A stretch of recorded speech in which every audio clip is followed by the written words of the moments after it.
Let's see. Am I streaming now? Let's see. Where's the there I am. All right. Good. I believe I am live streaming, and let's see. I'm gonna even have chat. There we go. I am live streaming on OBS officially for the first time in my career, and yeah, I can see the stream chat window there. So if anybody has any comments or questions, or especially technical advice like you're too quiet, you're too loud, I can't hear the guitar, any of that stuff, I like that very much.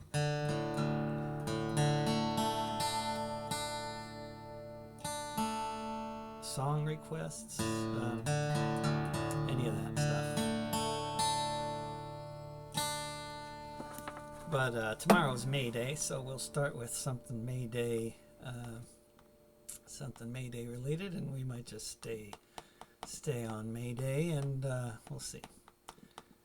We'll see where we go. But I got a whole bunch of lyrics here in my outsourced brain here, otherwise known as an iPad. All right.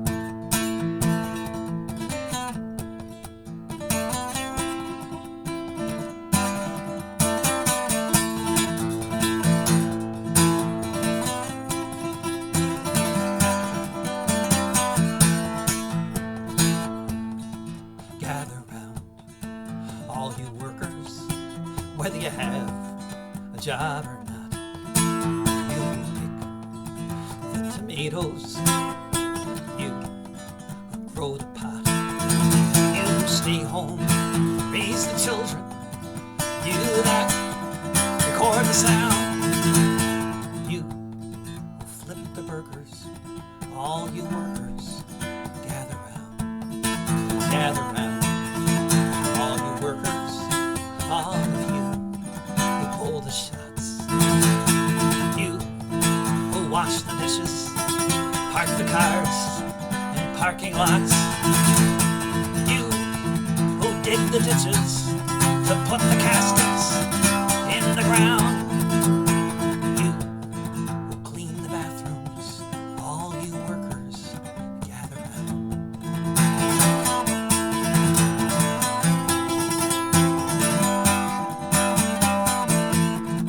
Gather round, all you workers, all of you who write the code, you who teach the children, you who pave the roads, you who run the freight trains wherever they be bound, you who drive the buses, all you workers, gather round,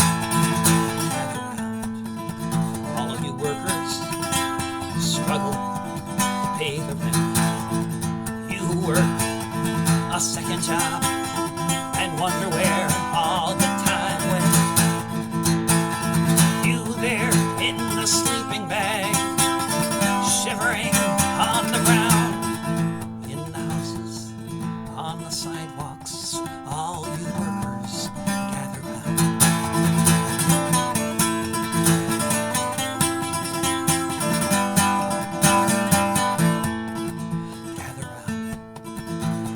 Workers, all you actors on the screen, you who point the cameras and write for the magazines, you who launch the missiles, you who fire from the ground, you fly the helicopters, all you workers, gather round, all you workers, gather round, and you will know that gathered all together we can vanquish any foe. As sure as we're made of water, so history has found the workers have the power. All we workers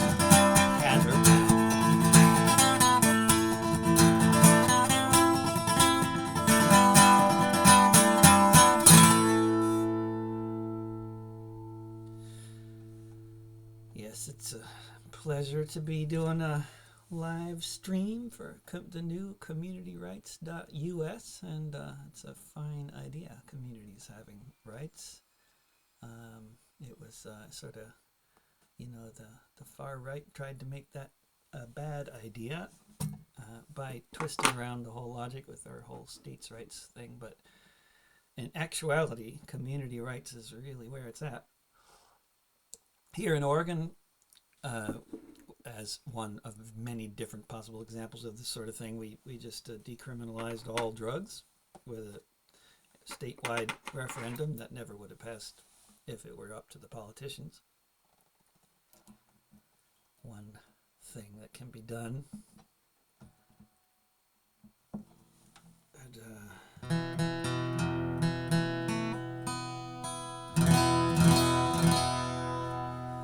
Sticking with the May Day theme.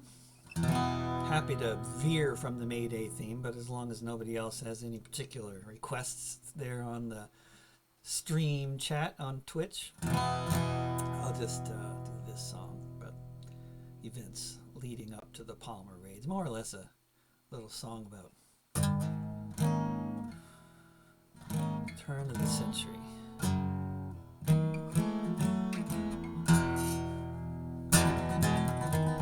20th.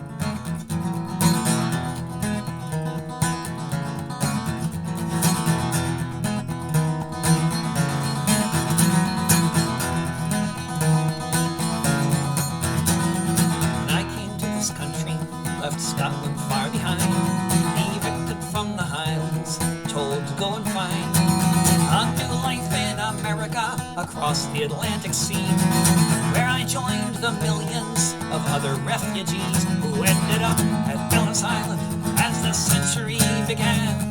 The wretched of the earth from every foreign land. When I came to this country, broken and bereft, I quickly saw I'd have been no worse off if I'd never left. Such awful deprivations as I'd never had to face, borne by Swedes and Russians, Africans, and every other race. Millions of people trying not to end up dead from cholera or black lung or getting clubbed on the head.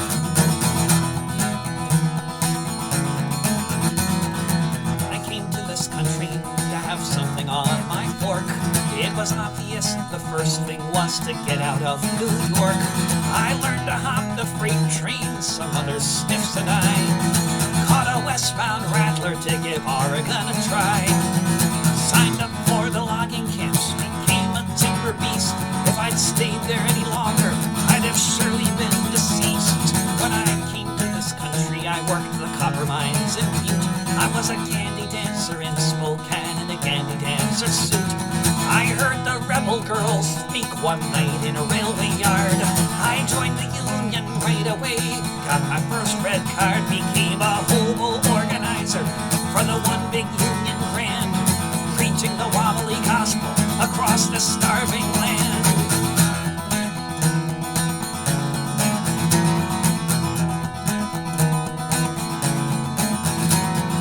I came to this country, I soon enough lost track of the number of times I felt a billy club upon my back, or how many times I saw the tents with freezing kids working in the mines instead of living on the skids. How many times I heard the horrid crying from below of those trapped there in the dungeons with nowhere left to go.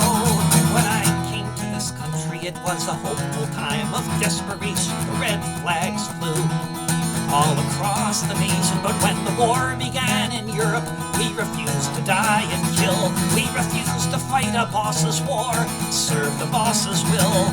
That's when they got the Legion to burn down our union halls, all across the land where there used to be four walls.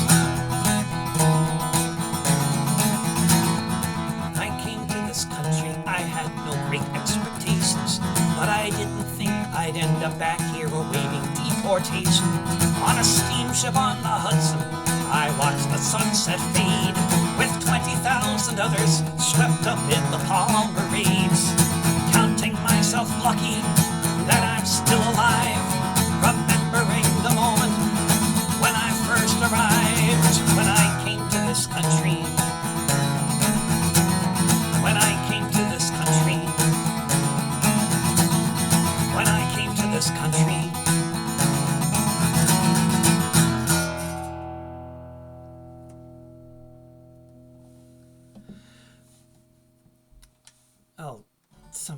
excited about the wobblies there, so I'll do another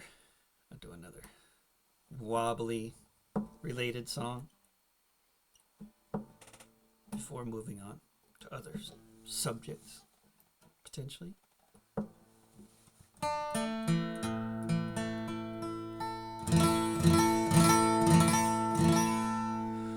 Here's a song. It was written, I think, around 1923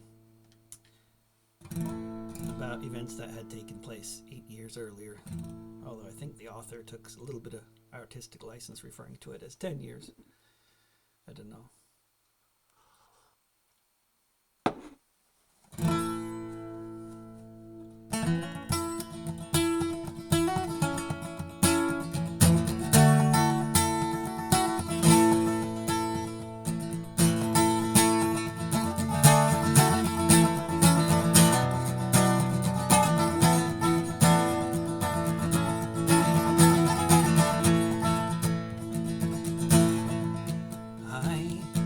I saw Joe Hill last night, alive as you and me.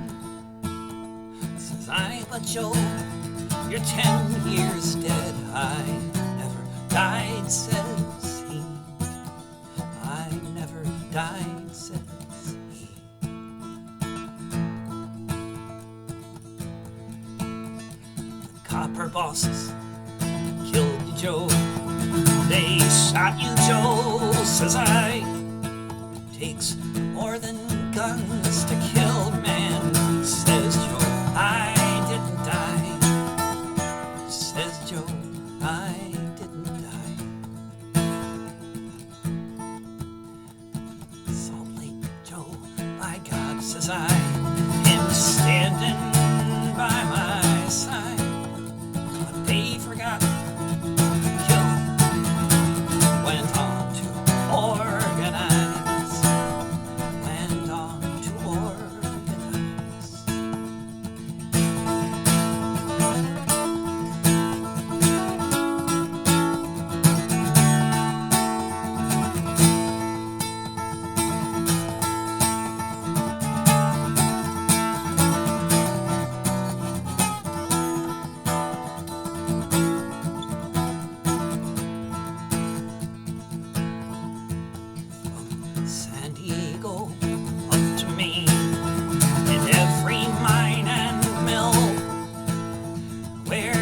Strike and organize. It's there you'll find Joe Hill. It's there you'll find Joe Hill. I dreamed I saw Joe Hill last night, alive as you and me. Says I, but Joe, 10 years dead. I never died, says he. I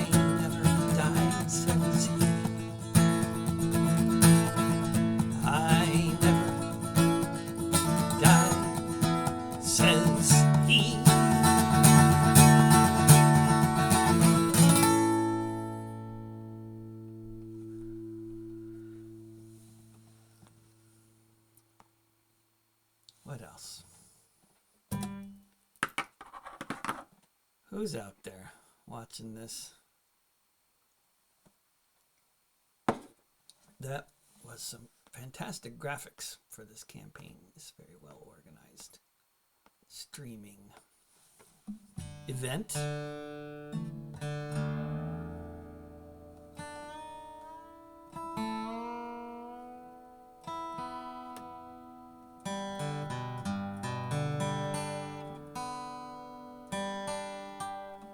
But I think the new Community Rights Twitter account has like 12 followers, so it's a good challenge. Try to launch a group and have a 24-hour live stream, and it's a good idea.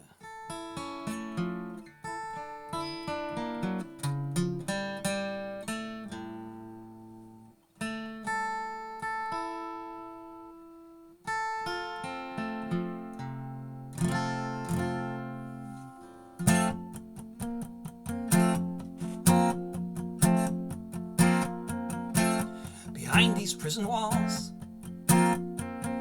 There's a man who's won awards for the work that he has done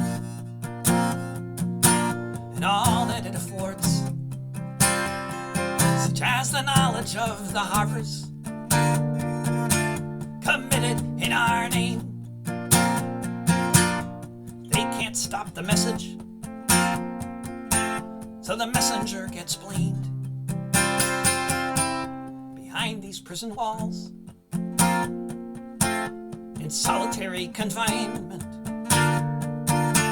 in a land of rolling hills and royalty and other such refinement, is someone who is a hero.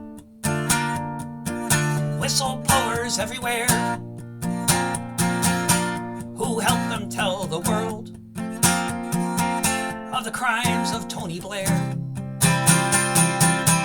Behind these prison walls, you will find a mortal man. The reason why we know what happened in Afghanistan, when the soldiers of the empire, whose sunset long before, were torturing civilians in their terror war. Behind these prison walls is a part of WikiLeaks, an eloquent orator, but you won't hear him speak. Locked away in silence, one who knows too well how those in power act when there's another war to sell. Behind these prison walls is one who stands accused of exactly what offenses the U.S. has refused to say precisely which, or to try to clear the mist, or to explain how he's not the same as other journalists. Behind these prison walls is a person they deprive of most of the things in life that keep us all alive.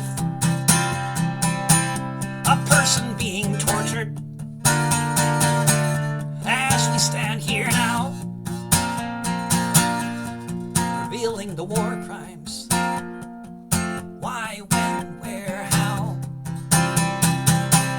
Behind these prison walls, our very right to be informed of what the hell is going on is a teacup in this storm. With knowledge there is power, so the solution by the crown, a 24-hour-a-day indefinite lockdown behind these prison walls.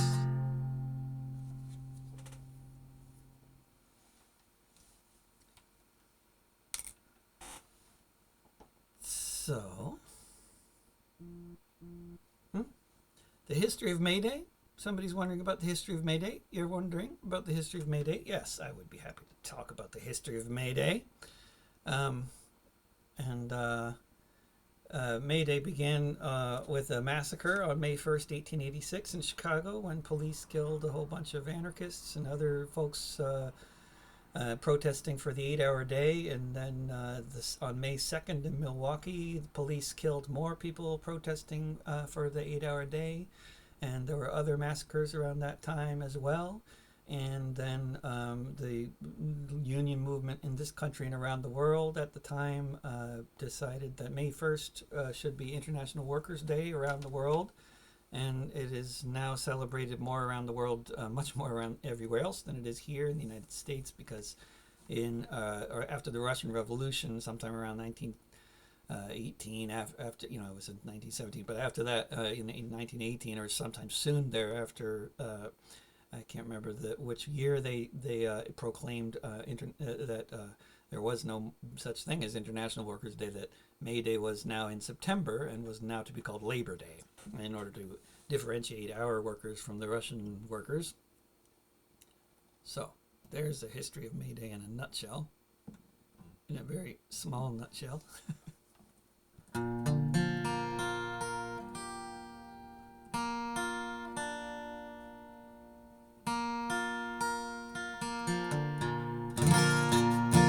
Yes, viewer requests. I'll tell you something, you guys out there watching on Twitch, whoever you are, just, you know, do something on that screen. Let me know that there's somebody out there, because otherwise I feel like I'm alone in a living room. But, you know that already, I think. Jacob Blake was walking to his SUV. Alton Sterling was selling DVDs. Eric Garner had just broken up a fight. Breonna Taylor was asleep in the middle of the night. Tamir Rice was playing in the park. Elijah McClain was out walking after dark. Dominique Clayt was sleeping in her bed, where she was shot by a cop in the back of her head. Say their names. Say their names. Say their names. Say their names. Walter Scott was driving to a store. Betty Jones was answering her door. Philando Castile was driving home with his girlfriend. Anthony Hill was naked on the grass when he met his end. Edsel Ford was walking in his neighborhood. Michael Brown was blown away just standing where he stood. Kendra James was shot to death at a traffic stop by yet another unaccountable killer cop. Say their names. Say their names. Say their names. Say their names. Atiana Jefferson was playing a video game with her little nephew. Gunned down just the same. Oscar Grant was celebrating the new year, handcuffed when the shots rang out that everyone could hear. Eric Reason pulled into a parking spot. Not long after that was when he was shot. George Floyd was just shopping in a store. Micah Xavier Johnson thought he was still at war. Say their names. Say their names. Say their names. Say their names. Say their names.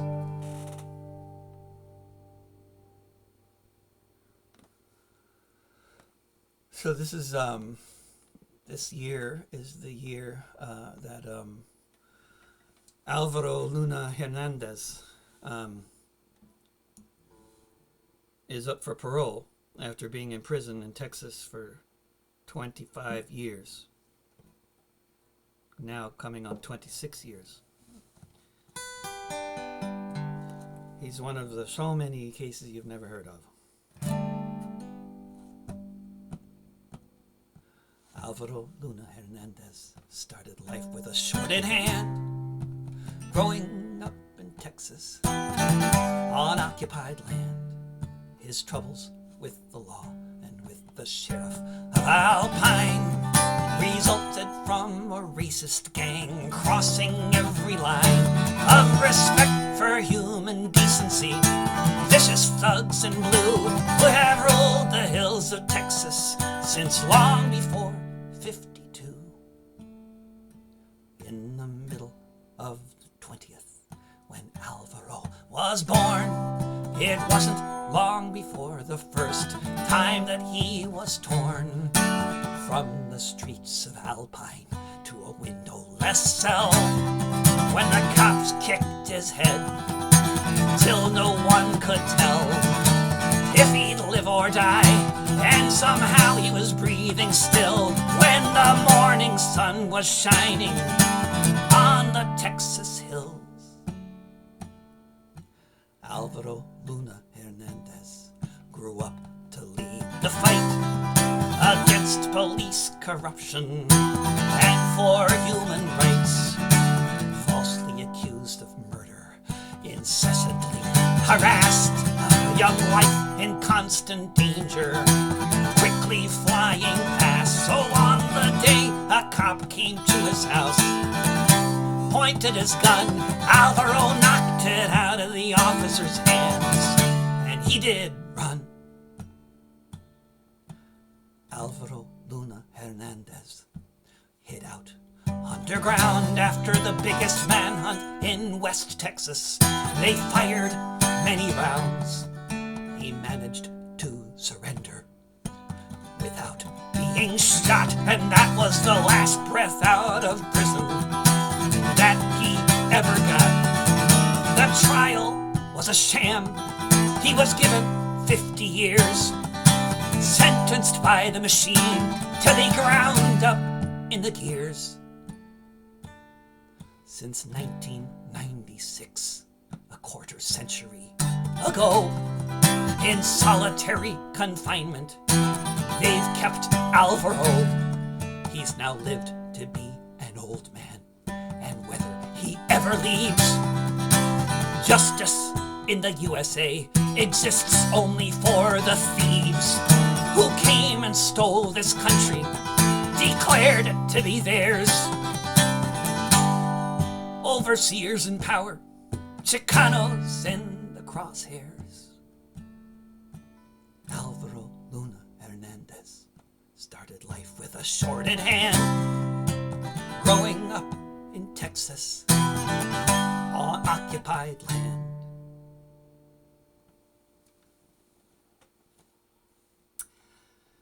Oh, wonderful. Cold and snowy northern Norway.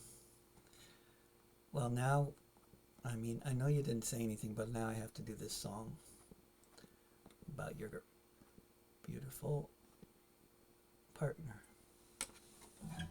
and her grandmother,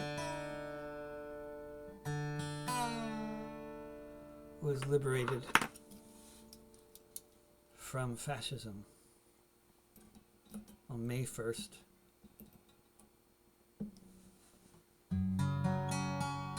1945,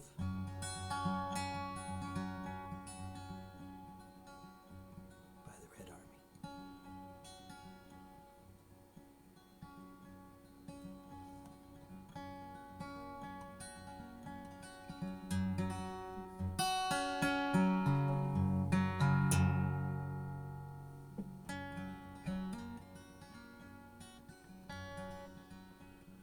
Katarina Jakob. Before she took that name, was organizing workers. Hamburg, just the same. Organizing beneath a flag of deepest red, a new dawn, peace and freedom, clearly shining in her head. Katarina Jakob first was sent to jail when the trappings of democracy all began to fail. She was frequently arrested, in and out of custody, while her first husband wasn't hiding from the Nazis. Katarina Jakob was acquitted of a crime, but the Gestapo had the last word. They weren't finished with her this time. She was sent to Ravensbrück, a killing hunger at her side. She heard of the execution, how her second husband died. For Katarina Jakob, the end was close at hand. She was on a death march with a ragged, starving band, marching through a forest, being led by the SS. What would happen hours later seemed impossible to guess. When the sun rose the next morning, it was the 1st of May, and they all sang the Internationale. They all sang the Internationale.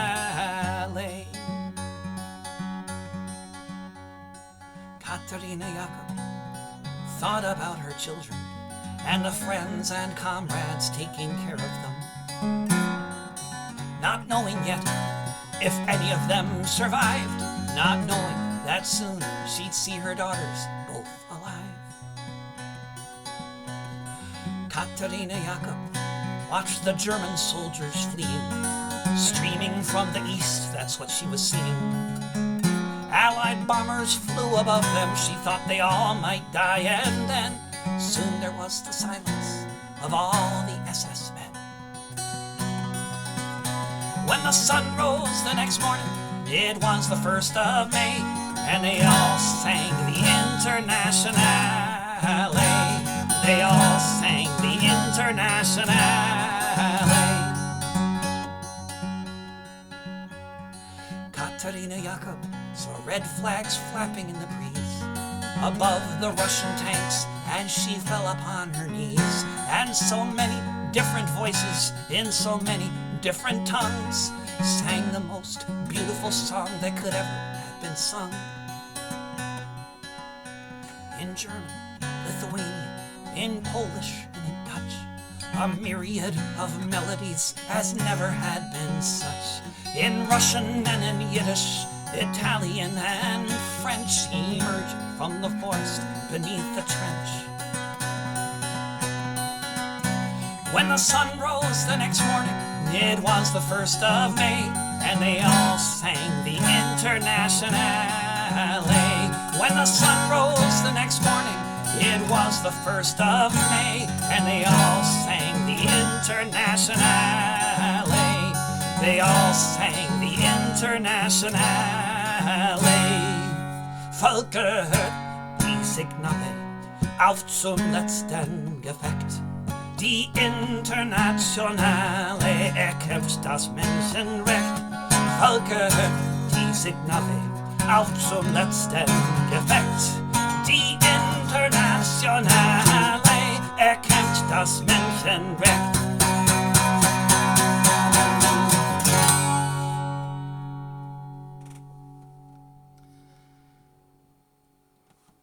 And I'm, let's see, looking at this. Yeah, good. Comments, looking at comments. I don't know. What else? What else should I do? I'm just looking through my notes here. How about I don't know, something about pandemics maybe. There's some pretty bad pandemics going around right now. And, we're starting to see what that really looks like.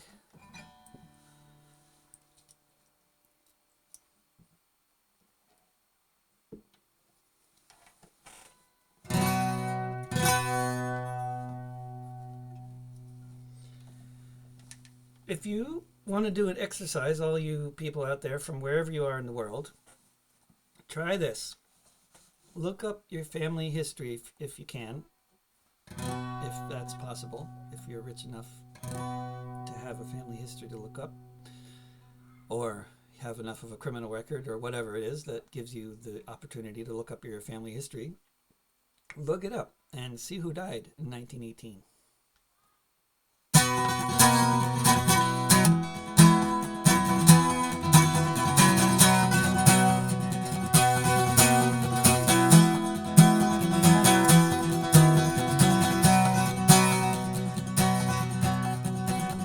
Was raging like the earth had never seen. A whole generation lined up in trenches with killing machines. But aside from a few islands and some mountain peaks, the pandemic killed more people in just 24 weeks. No one knows where it began, speculation's gone on for years. The trenches of Europe is where the deadly strain appears. From packed trains and hospitals around the globe it spread, the war strain of the virus that left so many dead.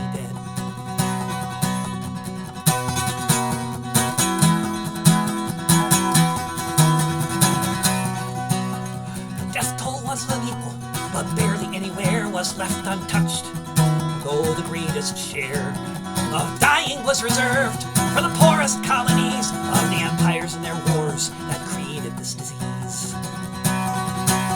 If you have a couple hours, then do something with me. Conduct a little research into your family tree. If you look into it, you won't find long. Quite likely you'll find in 1918 you left an ancestor behind.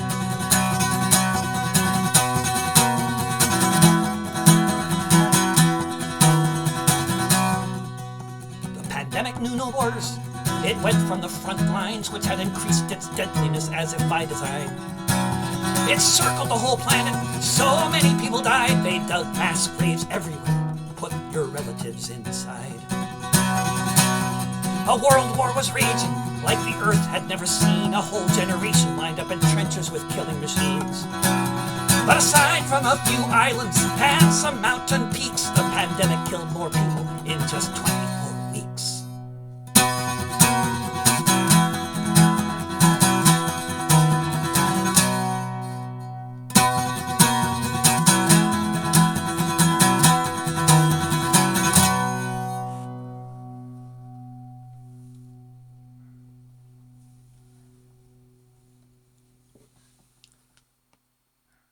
Now what? Somebody give me a topic out there in the world. Otherwise I'll just scroll through my iPad in protest against not being given a topic. And I'll just go in alphabetical order till I come across a song I feel like singing. That's what you get.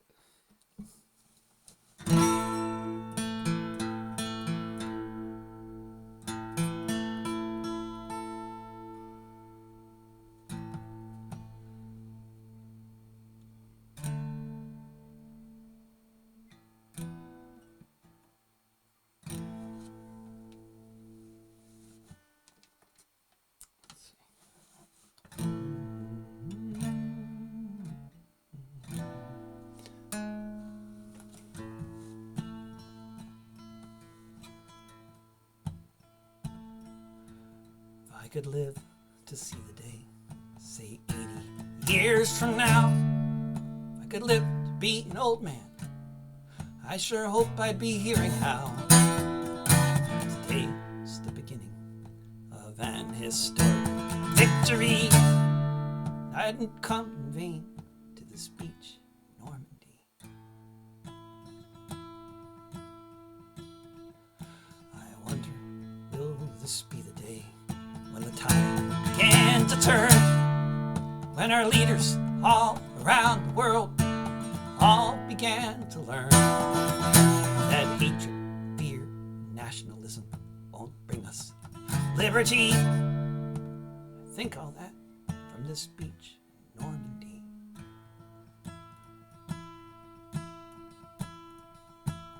And as I look around me, comrades falling everywhere, the very ocean crimson red, shells zipping through the air. I hope at least the next generation might get a chance to see something better than this speech in Normandy.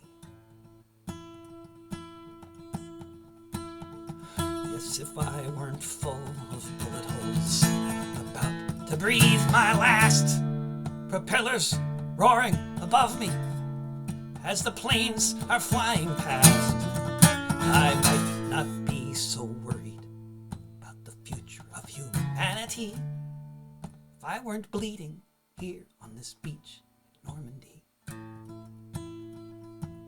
Lastly, if I could make a toast over my corpse, I'd say, here's to the new world once we make the fascists pay. Here's to a future where all people live in solidarity. As I die here on this beach in Normandy.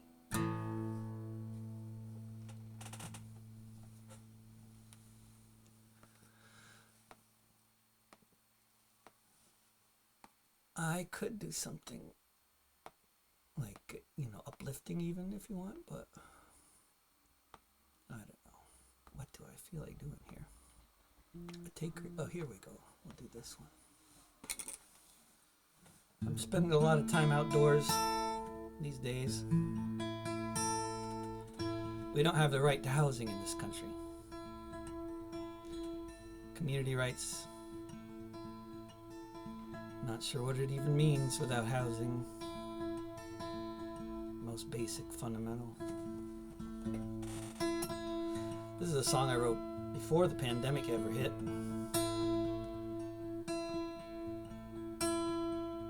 Could have written long before, but I wrote it just a year before. It's on my album Strangers and Friends. It's 2019. Looking around at the tents and trash and excrement scattered on the ground. So many mansions overlooking the sea. Stretched limos, Rolls Royces, and movie stars all over Los Angeles County. It's 2019. One thing I know is most people wish we could rewind to a couple of decades ago, before the rents tripled. Folk began to move out into their cars, then into their tents, where drivers look on however loudly you shout. It's 2019. But in a black and white photo, it could be 1929. Wherever you go, in every single neighborhood, hungry people wonder why. Some make billions on a blockbuster, while so many are left out to die. It's 2019, where every 8 hours someone is found cold on the sidewalk beneath the glass steel towers in the wealthiest nation in all of human history. So far from paradise, so close to Walt Disney.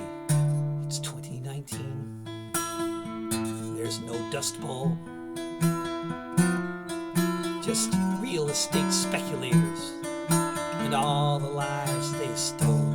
I don't know what to think when I hear the reporters say 1,000 people died last year living on the streets of LA. It's 2019.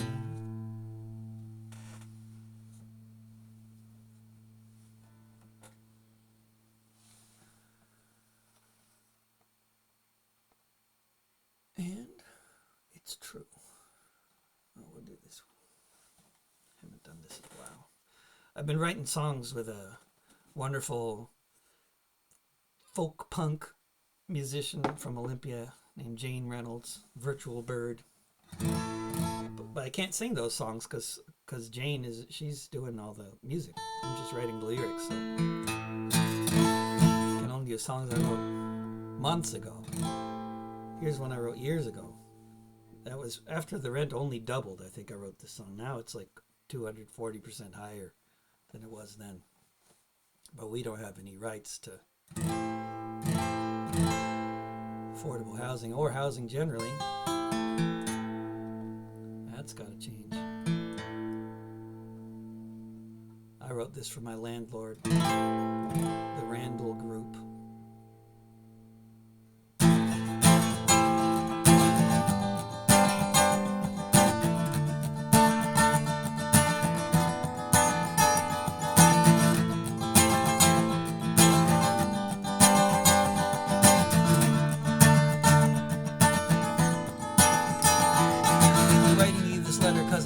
Choices. It's probably better than listening to voices raging in my head saying point and shoot, and after you're dead your face meets my boot. I don't know your name, better that way, cause I can't play this game, who knows what I'll say. I feel like I'm burning, I've had it up to here. It's time that you were learning the meaning of fear. I live in these apartments that your private property among your residents. Most of us agree that you're a piece of shit. How does that make you feel? We don't like you one bit, and that's for real. We think you're a thief, but you don't care. Seems your one belief is whatever the market will bear, whatever you can get away with, what you can make us pay. If we ever get justice, you should fear that day. Landlord, landlord,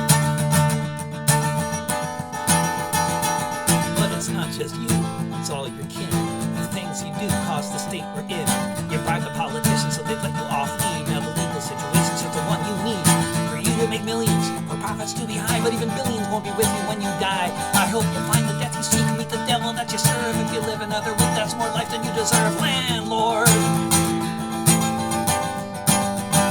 Landlord.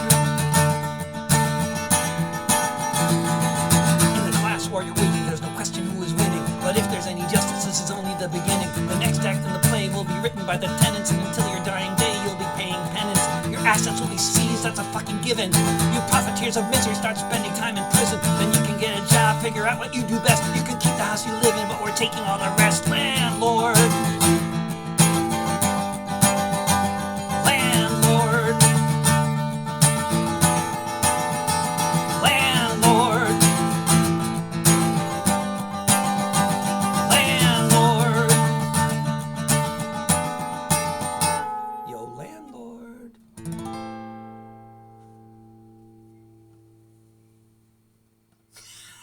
Somebody said, makes you want to be a landlord. Yeah, you're just really into masochism. That's okay. I mean, we'll figure something out there. You can be the landlord. I'll be the rebel. we could have rules to that game. Oh my gosh. Where does my head go with these suggestions? I have no idea. Let's see. What was I going to do? Oh, yeah. Something totally unrelated to that suggestion. Anne Feeney is a wonderful songwriter who just died of COVID-19 at the age of 69.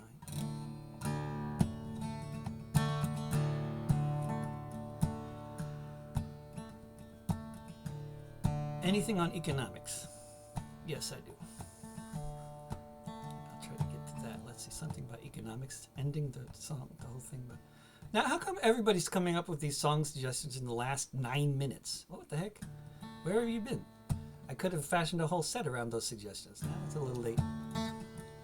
Dreamed I saw Anne Feeney. It was on a picket line somewhere in the world where the workers did combine, cheering on the strikers with a guitar in her hand from Oregon to Ireland.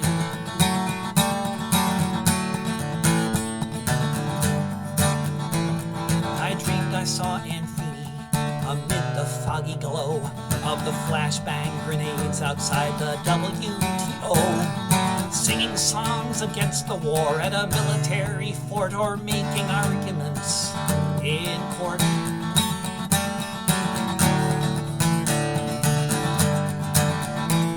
I dreamed I saw Anne Feeney in the Texas hills singing songs around a torch at Kerrville, crossing every bridge she could with the wheels of a car, with some CDs in the trunk, along with a guitar.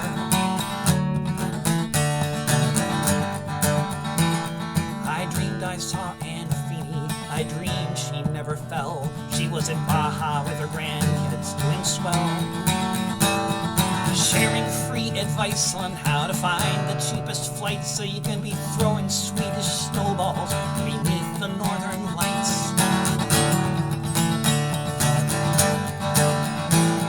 I dreamed I saw Anne Feeney get her first dose of vaccine instead of reading of the people who died of COVID-19.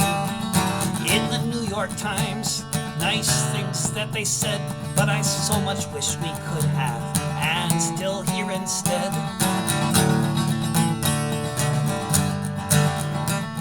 I dreamed I saw Anne Feeney.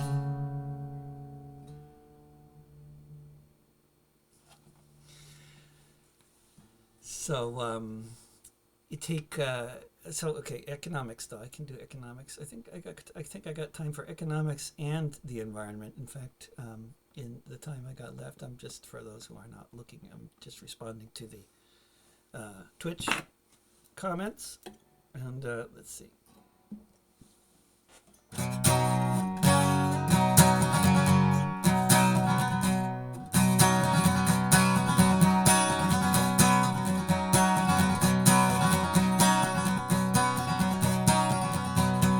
Iceland is an island, 500,000 or so Vikings, mostly known for volcanoes, hot springs, and fishing, known for its welfare state for being good and socialistic, certainly not known for being corrupt or nepotistic. But in the USA and Europe, when they were deregulating banks, Iceland's politicians took bribes and joined their ranks. Soon you had a situation one would think just couldn't be, a bank whose debt was worth 10 times the country's GDP.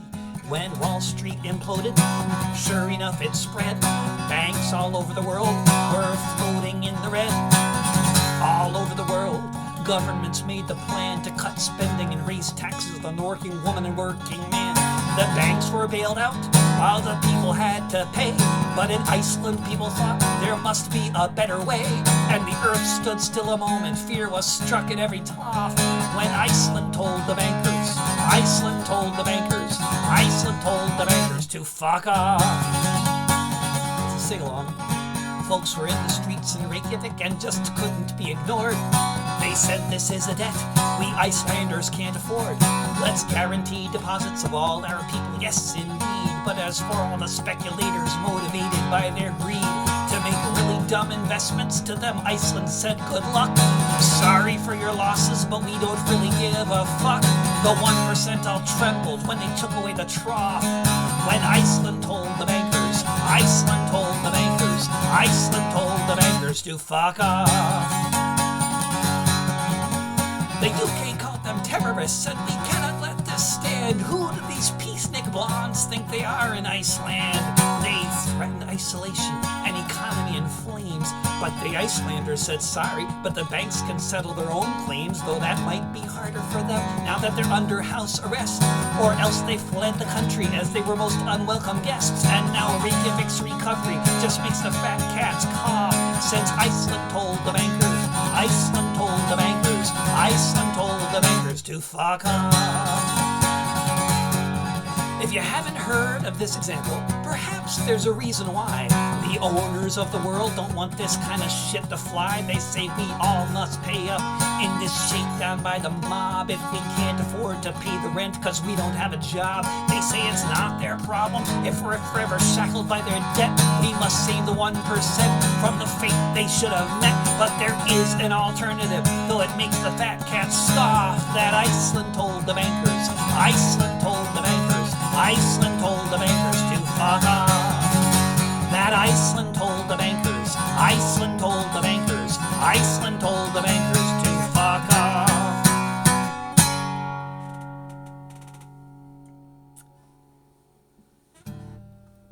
And can I squeeze in St. Patrick Battalion? Yes, I can, but that would come at the expense of a song about the environment. So there you go. But that's what happens with suggestions that come in too late. I was gonna do if there's a tomorrow, so you guys can look that up. That the recorded version is better anyway. It's on Strangers and Friends. If there's a tomorrow, it's my favorite environmental song that I've written lately.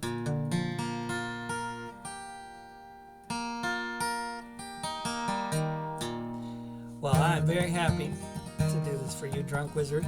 Don't die though. You can die a happy man, but don't die yet. My name is John Riley.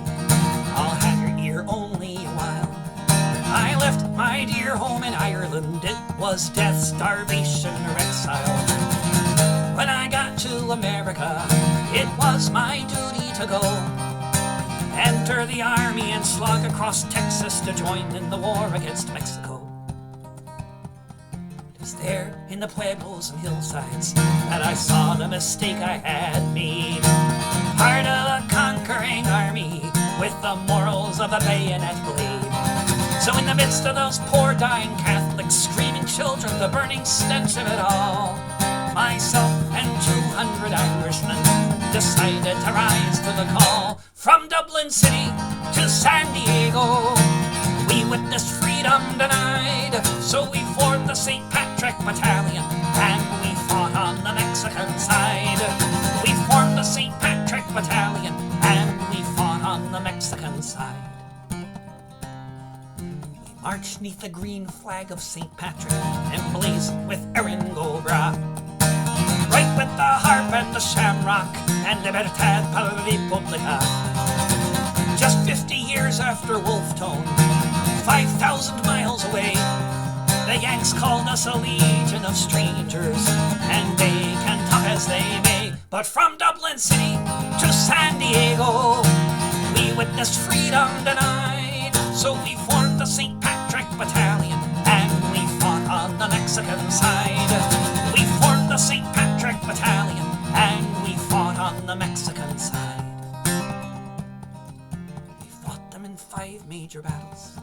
Churubusco was the last. Overwhelmed by the cannons from Boston, we fell after each mortar blast. Most of us died on that hillside in the service of the Mexican state.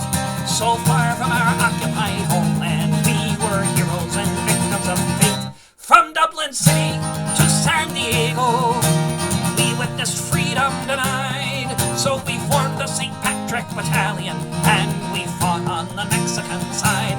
From Dublin City to San Diego, we witnessed freedom denied. So we formed the St. Patrick Battalion, and we fought on the Mexican side. We formed the St. Patrick Battalion, and we fought on the Mexican side.